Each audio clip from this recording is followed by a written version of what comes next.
Last lecture में आपणे सौप्रथम amino acid कोने कहेवाय, एमिनो एसिड नु वर्गीकरण, एना पछी एमिनो एसिड बनावानी रीतो अने एना पछीना लेक्चर में एमिनो एसिड ना रासायणिक अने भौतिक गुणधर्मो।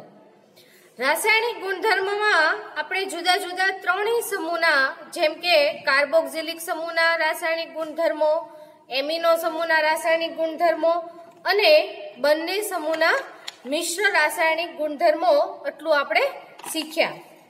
હવે આ ટોપિકનો છેલ્લો પોર્શન અને આ યુનિટનો પણ છેલ્લો ટોપિક જે છે તો જે આપણી માટે આગળ તમારે સેમેસ્ટર 5 માટે અગત્યનો છે કે સૌથી પહેલા તો પેપ્ટાઇડ કોને કહેવાય, પેપ્ટાઇડ કેવી રીતે બને અને આ પેપ્ટાઇડનું વર્ગીકરણ કેવી રીતે કરવામાં આવે છે।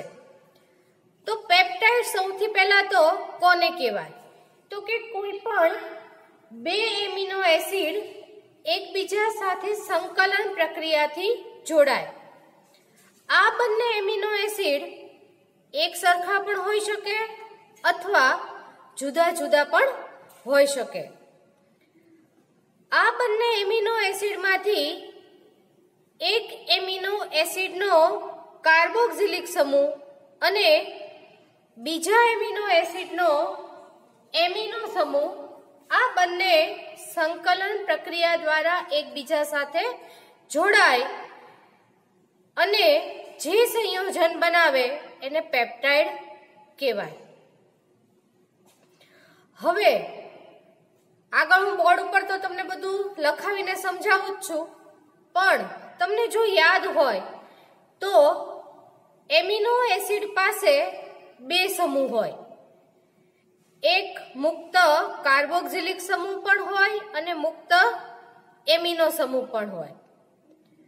સંકલન પ્રક્રિયા દ્વારા પેપ્ટાઇડ બને તો પણ આ પેપ્ટાઇડ પાસે મુક્ત કાર્બોક્સિલિક સમૂહ અને મુક્ત એમિનો સમૂહ પણ હોવાનો જ તે। તો આ પેપ્ટાઇડ એને એ જ એમિનો એસિડ સાથે અથવા તો બીજા કોઈ નવા એમિનો એસિડ સાથે પ્રક્રિયા કરી અને આગળ આ પ્રક્રિયા ચાલ્યા જ કરે અને એને પરિણામે ઉચ્ચ અણુભાર ધરાવતા પેપ્ટાઇડ સંયોજનો બને। તો આપણે બોર્ડ ઉપર હું તમને સમજાવું છું। તો એની પહેલા આપણે એનો ક્વેશ્ચન કયો હોય કે એનો ક્વેશ્ચન કે પેપ્ટાઇડ એટલે શું? પેપ્ટાઇડ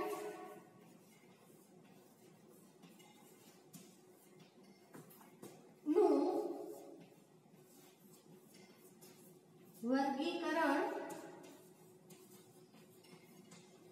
આપો, આ આપણો ક્વેશ્ચન છે। એનું સૌપ્રથમ હું તમને પહેલા લખાણ લખાવું છું અને સમજાવું છું, એના પછી આખી રાસાયણિક પ્રક્રિયા કેવી રીતે થાય એ પણ લખાવું છું। તો પ્રત્યેક એમિનો એસિડ મુક્ત કાર્બોક્સિલિક સમૂહ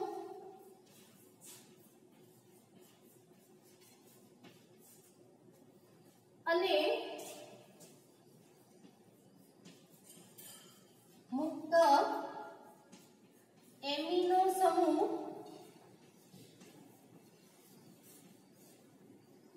ધરાવે છે।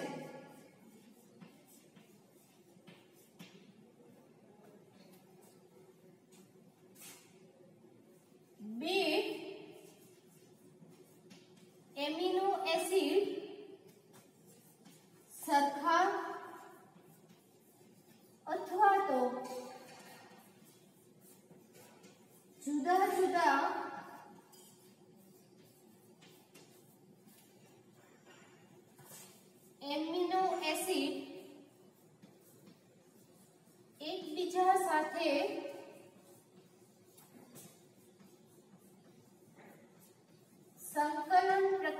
દ્વારા જોડાય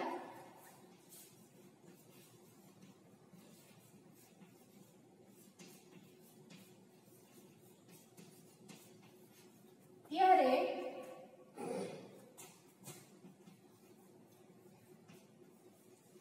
એક એમિનો એસિડનો કાર્બોક્સિલિક સમૂહ અને બીજા એમિનો એસિડનો એમિનો સમૂહ એકબીજા સાથે CONH બંધ દ્વારા જોડાય છે. આ બંધ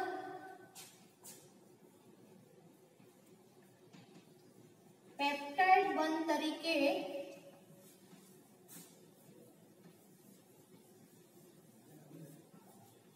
ઓળખાય છે.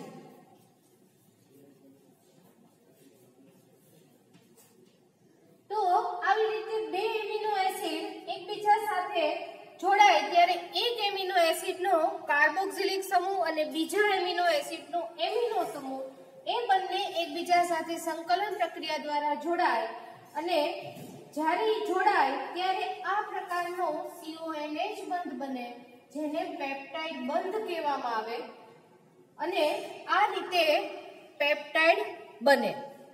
પરંતુ પ્રત્યેક પેપ્ટાઇડ પાસે પણ મુક્ત કાર્બોક્સિલિક અને એમિનો સમૂહ હોય તો આવા સંયોજનો પણ તેને તે જ એમિનો એસિડ સાથે અથવા તો બીજા એમિનો એસિડ સાથે જોડાય અને નવા પેપ્ટાઇડ સંયોજનો બનાવે છે.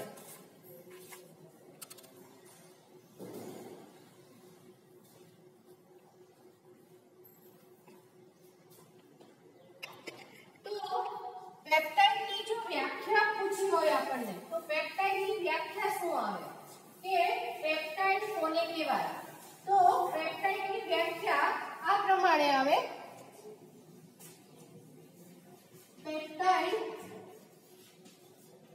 ની વ્યાખ્યા નીચે મુજબ છે.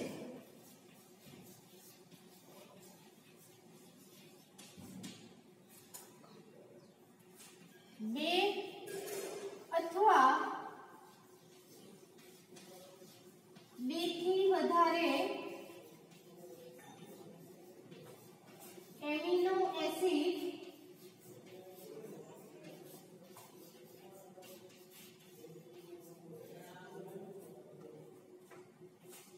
એકબીજા સાથે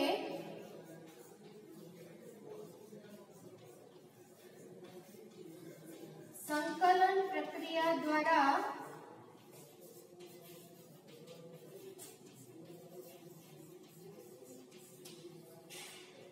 પેપ્ટાઇડ બંધથી જોડાઈને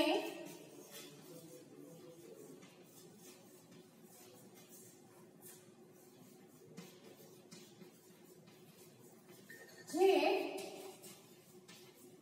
સંયોજન બનાવે તે પેપ્ટાઇડ તરીકે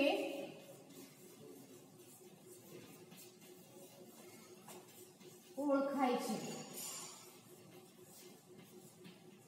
તો આ થઈ પેપ્ટાઇડની વ્યાખ્યા. હવે આગળ જોઈએ તો પ્રત્યેક પેપ્ટાઇડ સંયોજન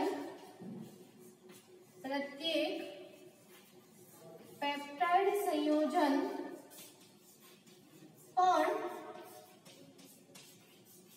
મુક્ત કાર્બોક્સિલિક અને મુક્ત એમિનો સમૂહ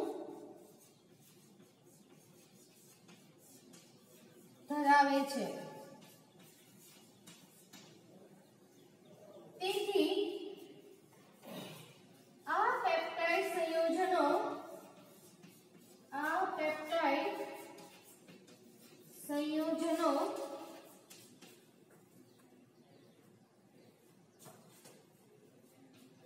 તે જ એમિનો એસિડ સાથે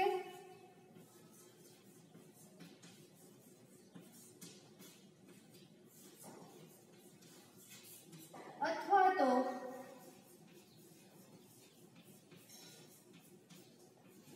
નવા કોઈ એમિનો એસિડ સાથે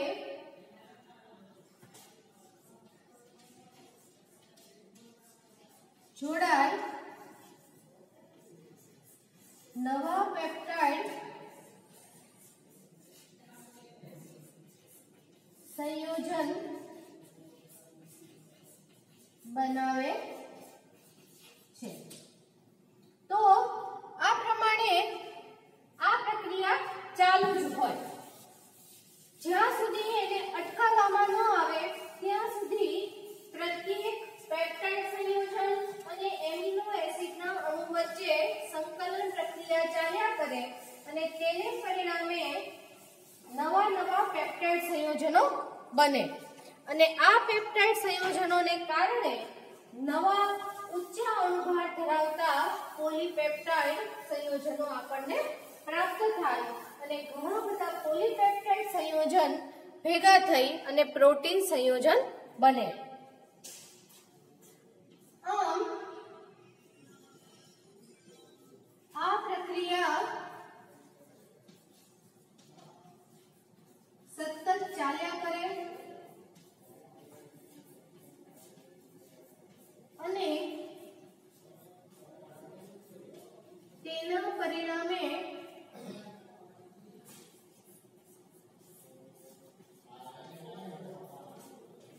ઊંચો અણુભાર ધરાવતા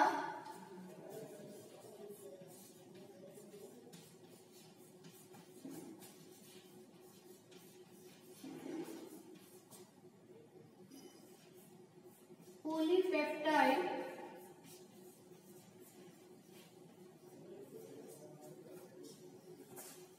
સંયોજનો મળે છે। પેપ્ટાઇડની રાસાયણિક પ્રક્રિયા પેપ્ટાઇડ સંયોજનની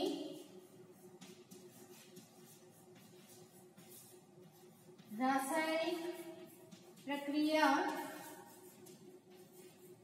નીચે મુજબ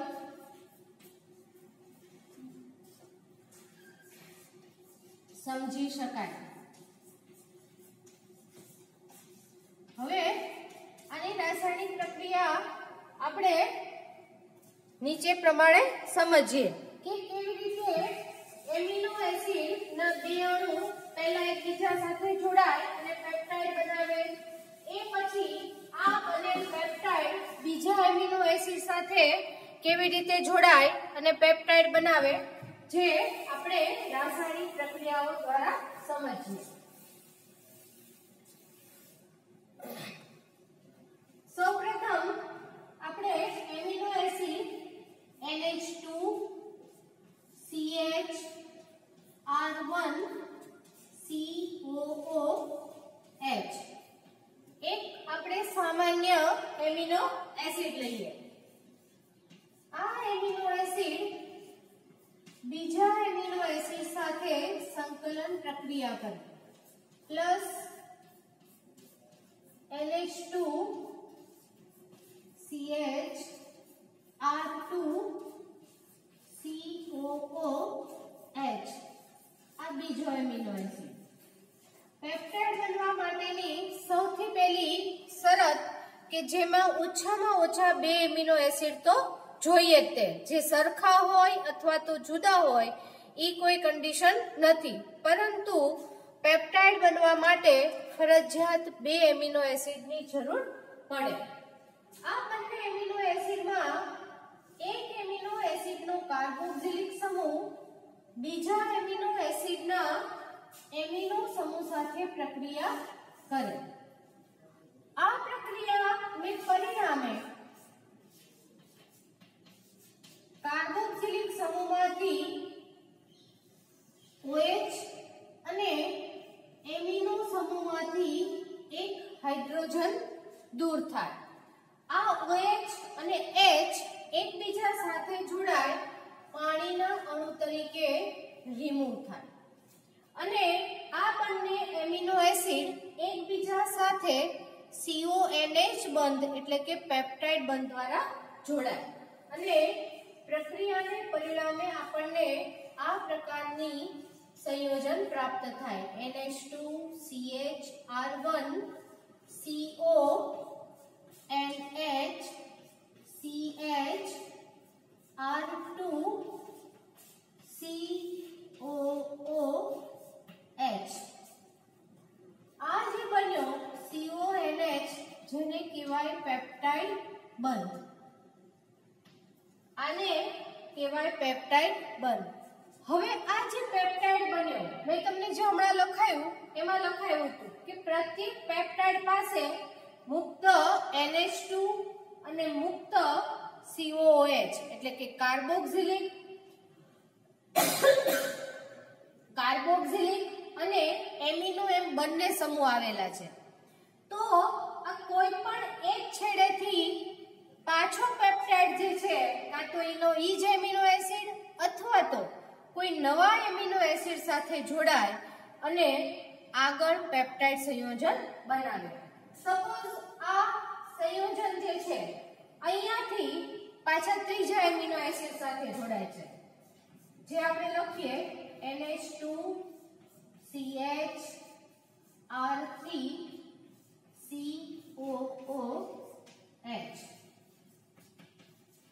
તો હવે આ પ્રક્રિયામાં આ પેપ્ટાઇડ જે સંયોજન જે છે એનો કાર્બોક્સિલિક સમૂહ અને આપણે જે ત્રીજો એમિનો એસિડ જે લીધો એ એમિનો એસિડનો NH2 સમૂહ આ બંને પ્રક્રિયામાં ભાગ લેશે અને આ પ્રક્રિયાને પરિણામે ઉપરની જેમ આ કાર્બોક્સિલિક સમૂહનો OH અને આ NH2 સમૂહનો હાઇડ્રોજન જે પ્રક્રિયાને પરિણામે દૂર થશે તો આ સંકલન પ્રક્રિયાને અંતે આપણને આ પ્રકારનો પેપ્ટાઇડ પ્રાપ્ત થાય તો હવે આપણને પ્રાપ્ત થશે NH2 CH R1 CONH CH R2 CONH CH R3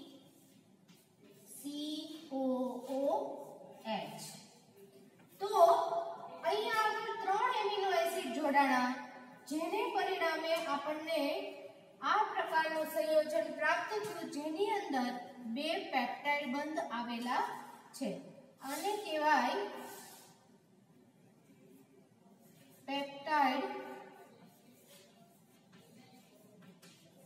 બંધ તો આ પ્રમાણે કોઈ પણ એક છેડેથી આ છેડેથી અથવા આ છેડેથી નવા અથવા તો એના એ જ એમિનો એસિડ જોડાય અને જેને પરિણામે ઉચ્ચ અણુભાર ધરાવતા આપણને પેપ્ટાઇડ સંયોજનો મળે હવે જે મેં તમને ક્વેશ્ચન લખાવ્યો હતો એ ક્વેશ્ચનનો બીજો આગળ ક્વેશ્ચન હતો કે પેપ્ટાઇડનું વર્ગીકરણ કરો તો પહેલા હું તમને આ જે રાસાયણિક પ્રક્રિયા લખી છે એમાં સમજાવું અને પછી પાછું લખાવું છું તો કે પેપ્ટાઇડનું વર્ગીકરણ ક્યારે કરવામાં આવે અને કેવી રીતે કરવામાં આવે જે આપણે સૌથી પહેલા પેપ્ટાઇડ બનાવ્યો કે જેની અંદર બે એમિનો એસિડ જોડાયેલા હતા R1 અને R2 એટલે કે બે એમિનો એસિડ જોડાય અને જે પેપ્ટાઇડ બને એને ડાયપેપ્ટાઇડ કહેવાય પેપ્ટાઇડ બે નથી પરંતુ બે એમિનો એસિડ જોડાવાથી બનતા પેપ્ટાઇડને આને ડાયપેપ્ટાઇડ કહેવાય આને કહેવાય ડાયપેપ્ટાઇડ સંયોજન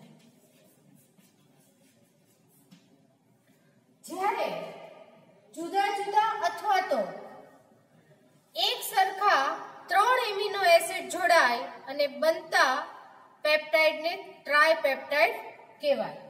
તો અહીંયા જે આપણે છેલ્લી પ્રક્રિયા લખી કે જેની અંદર 3 એમિનો એસિડ આવેલા છે, R1, R2 અને R3, જેને પરિણામે જે આપણને પેપ્ટાઇડ મળ્યું એની અંદર પેપ્ટાઇડ બંધ કેટલા છે? 2. પણ એની અંદર 3 એમિનો એસિડ જોડાયેલા હોવાથી એને ટ્રાયપેપ્ટાઇડ સંયોજન કહેવાય. તો 3 એમિનો એસિડ જોડાવાથી બનતા પેપ્ટાઇડને ટ્રાયપેપ્ટાઇડ કહેવાય.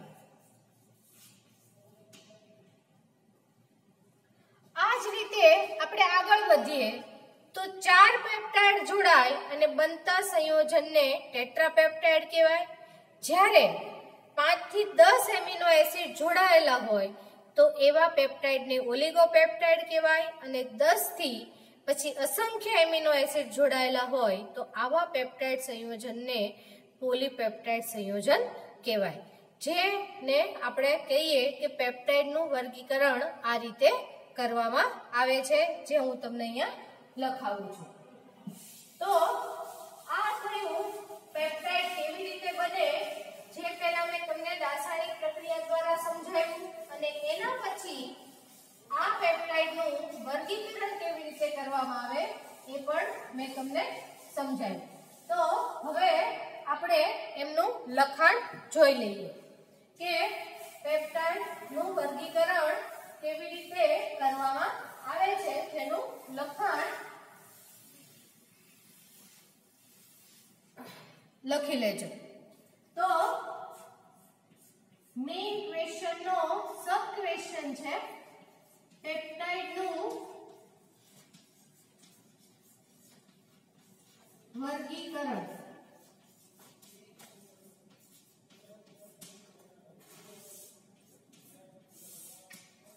તો જો 2 એમિનો એસિડ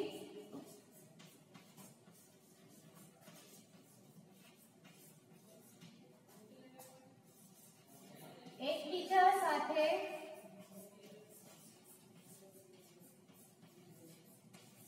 પેપ્ટાઇડ બંધથી જોડાઈને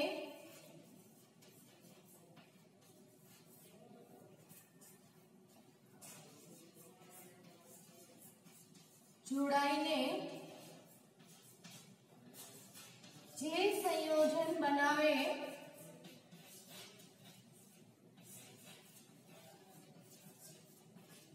તેને ડાયપેપ્ટાઇડ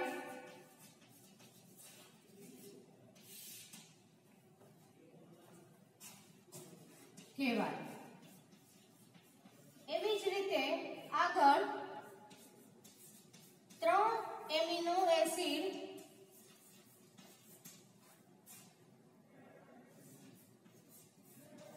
પેપ્ટાઇડ બંધથી જોડાય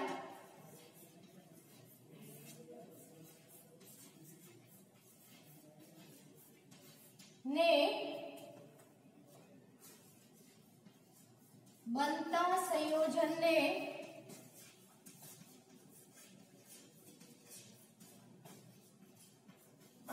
ટ્રાયપેપ્ટાઇડ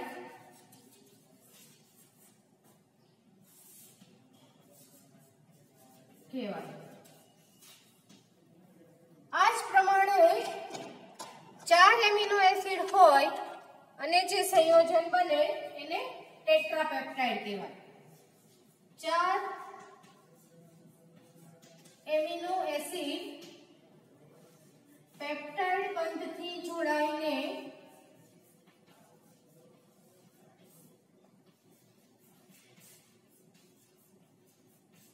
બનતા સંયોજનને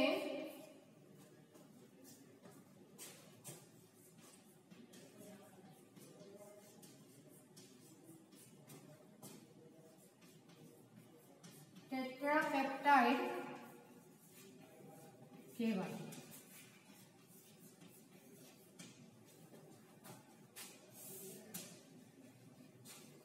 જ્યારે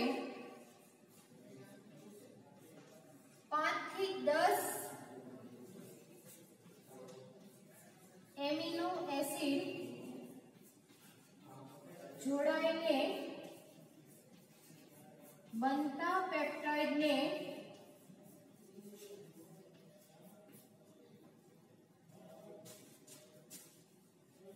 ઓલિગો પેપ્ટાઇડ કહેવાય.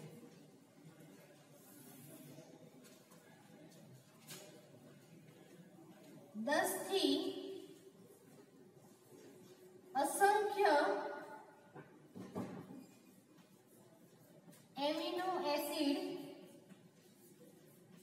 જોડાવાથી બનતા પેપ્ટાઇડને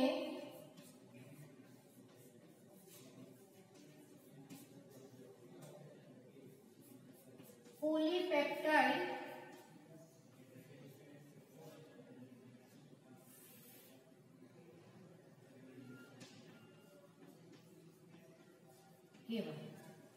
તો આજે આપણે એમિનો એસિડના ટોપિકનો એક મેં તમને મુદ્દો કરાવ્યો કે પેપ્ટાઇડ એટલે શું, પેપ્ટાઇડ કેવી રીતે બને અને પેપ્ટાઇડનું વર્ગીકરણ આપો.